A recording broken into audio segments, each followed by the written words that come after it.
Fractured Sky is a hidden information strategy game for 1 to 5 players. In Fractured Sky, a star has shattered and fallen into the ocean. These magical starfalls caused 10 islands to rise from the depths, and in the process awakened a powerful creature sleeping in the ocean below. This Newman now offers to grant a wish to the one who can gather the most starfalls so that he can cast them back into the heavens and return to his peaceful slumber. I mean, I get it, don't mess with my sleep. I am very old. Your goal is to lead your faction into the skies and compete to collect the most starfalls by the end of 5 rounds. Players can gain starfalls in 2 different ways: winning battles in regions with starfalls, or completing hidden objectives at the end of each round. The player with the most starfalls wins the game and is granted their greatest wish. Before we get into it, a couple housekeeping notes.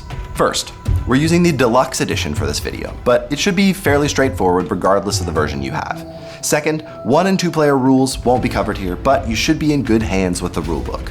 Time to set up. First, set up the game board. If you are playing with 3 players, use the side with 3 player turn slots and use the other side for 4 and 5 players. Next, set up the Starfall tray and place the public Starfall, hidden Starfall, and objective card decks next to it. If you're playing with 3 players, be sure to remove any cards mentioning Wayward Wood and Frosty Fjord cards from all 3 decks. Then shuffle and draw 1 card for the public Starfall. Each round has a public Starfall that everyone can see. Whoever wins the battle in this region will be awarded 1 Starfall. Next, shuffle and place 1 card face down in the first hidden Starfall slot on the Starfall tray. Each round has an escalating number of hidden Starfalls. At the end of each round, these cards will be revealed, and whoever wins the battle in the region on the card will be awarded 1 Starfall. Then, shuffle the objective cards and place 5 face down in the objective slots, making sure the icon on the back of the cards matches with the slot icon it's being placed under. At the end of each round, 1 of these cards will be revealed, and the winner of the objective will gain a Starfall. Next, have each player choose a color and set up their player tray. Finally, all players may grab any combination of 4 resources to start the game. If this is your first game, we'd recommend taking 2 gold and 2 wood. Time to get going. Choose a first player however you'd like, and place the cubes down in clockwise order on the player turns tracker. If your player cube covers up a gold icon, gain +1 gold resource immediately. Now, begin taking turns, starting with the first player. On your turn, you may take 1 of 3 actions. You can deploy an airship, build something, or gain access to hidden information. We'll cover each of these one at a time. First, deploying an airship. On your turn, you may place 1 airship on any region on the board. When placing an airship, attach a magnetic troop power token to the bottom of the airship, allowing you to deploy a hidden amount of troops on the board. At the end of the round, these troops will battle against any other player's troops in the region, potentially winning you any starfalls or resources in the region. Each player has 10 total troops to spread between their 3 airships each round. So, for example, over the course of a round you might place a 1, 3, and a 6, or if you're feeling spicy, 2 zeros and a 10. If an airship is the first one in a region, place it in the Explore slot and draw 1 hidden Starfall card from the deck. This gives you the hidden information that there will not be a hidden Starfall in that region this round. One thing to keep in mind when placing airships, the 10 and 1 tokens have a different color than the rest. Pay attention to what your opponents are playing, and perhaps use this to your advantage to bluff and keep your opponents guessing. If on your turn you place your 3rd airship on the board, move your turn order marker to the next row, taking any available open player turn slot. You are now done for this round, and play continues until all players have placed their 3rd airship. Oh, and if you choose one of the later slots, don't forget to grab your free gold. Next up, building.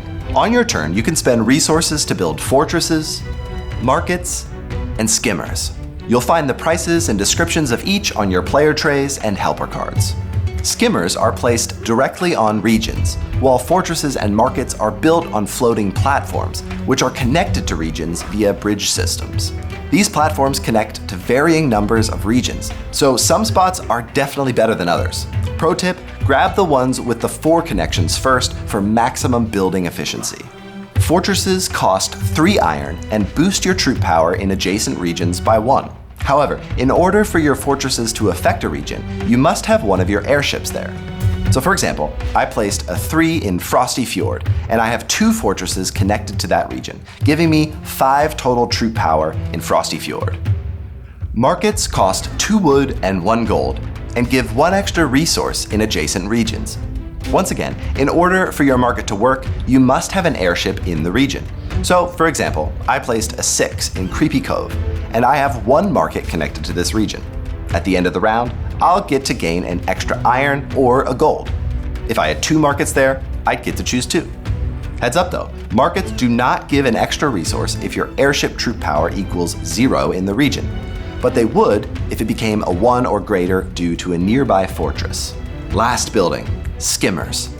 They cost a wood and an iron and give a temporary +1 to the troop power in the region they are placed in. Skimmers are placed on regions just like airships, but do not interact with markets and fortresses like an airship would. Also, Skimmers do not take the Explore slots, so they can't get the bonus Explore card.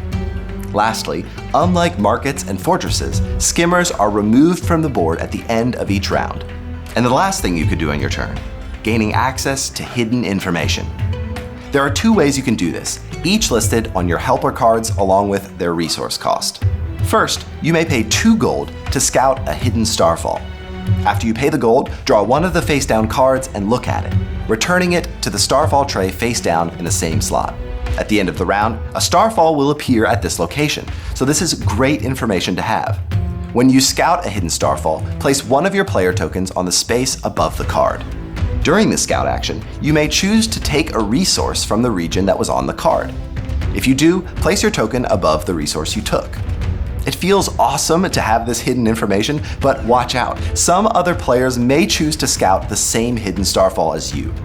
Lastly, you may also peek at a hidden objective card, costing you 2 of any combination of resources. After you've paid the resources, take this card and look at it, keeping it a secret from the other players, and return it to the starfall tray in the same slot. Then place 1 of your player tokens on the space below the card. This objective card will be resolved at the end of the round and will score its winner 1 starfall. That's pretty much it for the options on your turn. But before we move on, 2 quick things. At any time, you can trade any 2 resources for 1 of any other resource. Second, if you've looked at a hidden starfall or objective, you're free to look at it again at any time.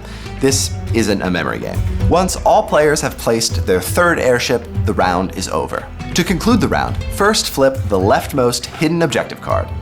The player who wins this objective gains 1 starfall. In case of a tie, whoever is earlier on the player turns tracker gains the starfall.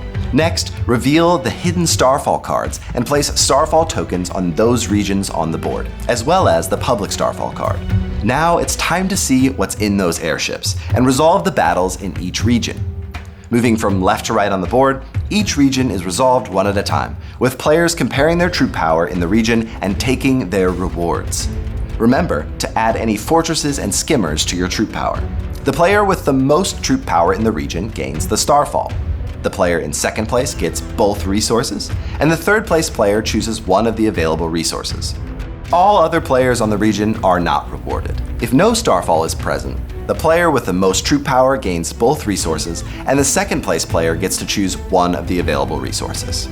If you're the only player with troop power in a region, you do not get to take all of the rewards, just the highest available reward. Your airship can only hold so much. Also, if no one has troop power on a region that contains a starfall, it stays on the board and can be claimed in battle at the end of next round. Lastly, regardless of how the battles are resolved, all players now take the resources they gained from their markets. Once all battles have been resolved and everyone has collected their rewards, it's time to set up for the next round. First, shuffle all public starfall cards and reveal a new card. Then collect and shuffle all hidden starfall cards and add cards face down to the tray equal to the number round you are starting. Next, return all airships and skimmers to the player trays, but not markets or fortresses. Those remain on the board for the rest of the game. Finally, return all player tokens that were used for scouting hidden starfalls from last round to their player trays. In each round, players will take turns in the order of their player tokens on the player turn tracker. And that's it. The player first on the player turns tracker now begins the next round. Once the 5th round is over, the player with the most starfalls wins. If there's a tie, the tied player furthest to the left on the player turn order is the winner. We hope you enjoyed learning how to play Fractured Sky. If we missed anything, let us know in the comments or come say hello in our Discord. Now, go claim your greatest wish. Thanks for watching, and as always, thank you for supporting us and our games.